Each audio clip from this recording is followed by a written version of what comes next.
Hello and welcome to another tutorial video for HRC. I'm Bencb and today we're going to be setting up a hand that it also considers the post-flop action. In the previous videos, you've already learned how to import a hand or how to enter all the details in order to run a hand.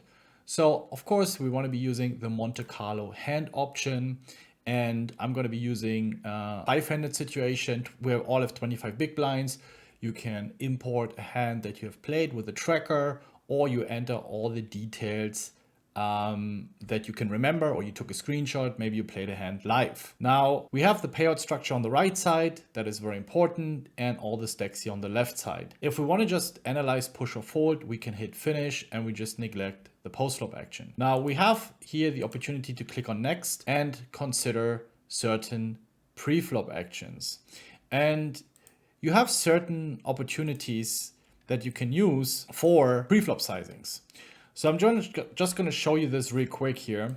So these are the abbreviations, or however you want to use it, and this will follow a certain action. So if you type in 2.5 big blinds, and we're going to do this right here.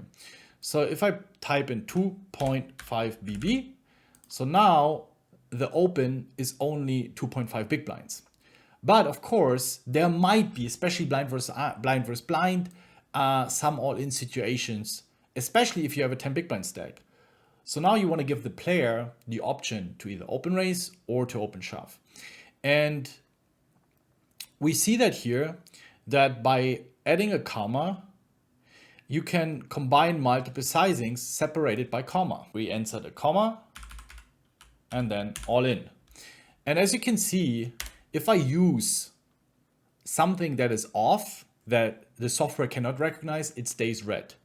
Now, if I enter the N, it's black. So it means I entered a proper code, or however you want to call it, for the software to recognize, yep, I can do this. You can go like even crazier if you want to see, do we have 3.5x open raises?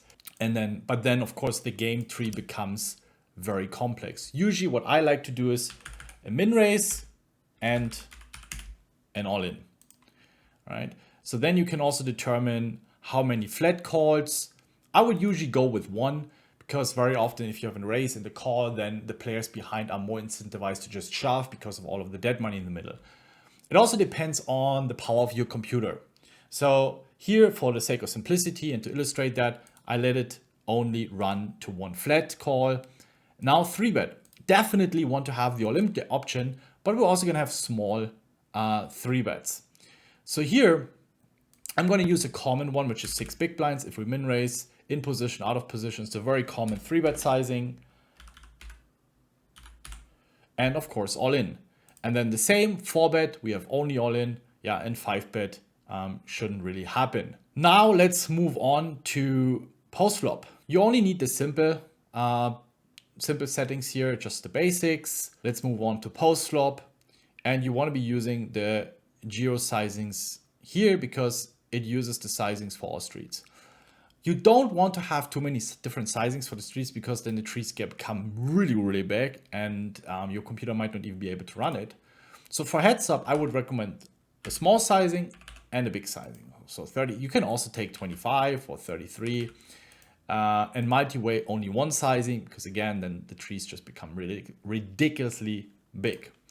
Now, for the abstractions on the bottom right here, you see this here. The higher the number, the more accurate it becomes. But you also see it on the bottom. Larger abstractions also require larger sample size to converge. So the tree gets bigger and it will take a lot longer. So this is totally sufficient as basic. Again, you can double the number, you can go to 2K, but then again, the trees become, you see it on the left here, it becomes significantly bigger. But the results are already totally fine if you run it with 1K, 250, 250. You also have then the opportunity, scripting. We're not going to be talking about this in this video. Preview, very important window, because this is where you can preview all the action. So we see here, we have a raise, we have a cold call option, we also have a 3-bet option on all in. So we start chronologically. So we see here the player can raise, the next player can call, he can 3-bet, he can 3-bet all in. Let's go to the player on the button. We see it on the very right. Let's have a look. Small blind can flat, he can 3-bet, and he can 3-bet all in. So, seems pretty right to me. Again, if you want to add something specifically, maybe a smaller 3-bet sizing. Maybe you want to say, hey, I would like to look into 4.5 big blinds, as well as 6 big blinds, as well as all in. And then you preview and you see if it covers all of the actions. And we see it here. Yep, 3-bet to 4.5 big blinds, 3-bet to 6 big blinds, and 3-bet to 25 big blinds. So looks pretty correct to me. Especially when you want to review a hand where your opponent used a different sizing, then make sure to use the sizings that your opponent used. And I would always try to also consider what is supposed to be like theory. Again, remember when you run this spot, you can then adjust. You can give him certain hands that you think he will be doing it with a smaller 3-bet sizing. And then also you can put him on a range that you consider, or you would think he's doing with a bigger 3-bet sizing. And then you see what are you supposed to defend against a small 3-bet? What are you supposed to defend against the big 3-bet? And you can run all of these situations. Of course, we're not going to have any flat calls here against 3-bets. Very circumstantial situations. It's usually recreational, and his range should be pretty obvious anyway. So the setup looks quite all right. What's the whole purpose of having this post-flop setup anyway? You might wonder, why can I not just run the pre-flop spot? Why do I need this post-flop? Post-flop and pre-flop are connected. That means if we want to consider that our opponents are going to be betting flop, turn, and river, it will impact our pre-flop strategy because the hand doesn't end with defending pre-flop. Otherwise, this is what's going to happen. You defend and then you let the equities run onto the river. Well, but your opponent is going to be betting off or pushing you off your equity very often, especially if you're out of position. Especially out of position, you will defend a lot tighter when you consider the post-flop betting because you have to fold hands. You cannot take a free card. So that's where the saying comes from, the in-position player has the advantage. And this will reflect in those numbers, right? Equity realization is a very important term here, something we can cover also in some of the other videos, but you should definitely look it up. So this considers the equity realization because the out of position player cannot realize his equity as good as the in position player. And then we hit on finish. It's gonna set up the ranges. And now we gonna hit this green button here. We wanna reset the strategies to let it run until it's, because you can see this looks pretty weird now because it's not really accurate yet. So we click on OK and then we let it run. So I'm going to let it run now.